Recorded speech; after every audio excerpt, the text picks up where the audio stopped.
अभी 2 दिन पहले मेरा जाना हुआ गांधीनगर गुजरात में, और मैं गया ट्रेन के रास्ते, और रास्ते में इतनी प्यारी प्यारी अरावली की पहाड़ियां मिली कि एक मन लुभाने वाला है ना वो जो दृश्य था।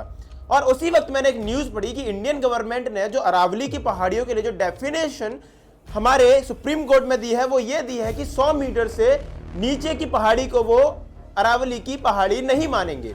और इसका मतलब है कि जो 93% पहाड़ियां जो अरावली में आती हैं वो अब अरावली का हिस्सा नहीं है, और अगर वो अरावली का हिस्सा नहीं है तो वो यूज करी जाएंगी कंस्ट्रक्शन के लिए और माइनिंग के लिए।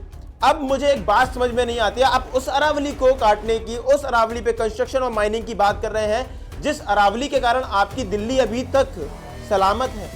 आपको अपना AQI नहीं दिख रहा है जहां पर आप बैठ के ये डिसीजन ले रहे हैं, जहां पर आपका सुप्रीम कोर्ट बैठ के ये डिसीजन ले रहा है, वहां का AQI आप नहीं संभाल पा रहे हैं, वहां की यमुना आप नहीं संभाल पा रहे हैं। कोई अकाउंटेबिलिटी किसी की नहीं है, ना दिल्ली गवर्नमेंट अकाउंटेबिलिटी ले रही है, ना सेंट्रल गवर्नमेंट अकाउंटेबिलिटी ले रही है। ठीक है, मगर हमें करना क्या है, हमें अरावली काटनी है। For what? For development.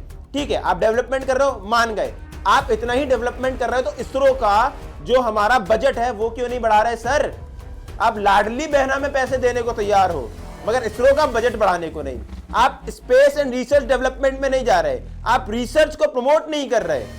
ठीक है, आप क्या कर रहे हो? सिर्फ बातें देना और रेवड़ियां बांटना। क्या इस चीज से देश चलता है? कोई अकाउंटेबिलिटी नहीं है यार इस देश में, और आप उस अरावली को काटने की बात कर रहे हो जिस अरावली में अगर आप चले जाओ तो वहां का पत्ता पत्ता जो है वो वीरता की बात करता है। किनकी? भीलों की। किनकी? महाराणा प्रताप जैसे महान राजाओं की। आप उस अरावली को काटोगे जहां राजपूतों का शासन रहा है, जहां भीलों का शासन रहा है, जहां मीनाओं की वीरताओं के बारे में ना पूरा मतलब एक एक कण उसकी है ना ये बातें करता है। आप उस अरावली को काटोगे? सच में काट पाओगे आप?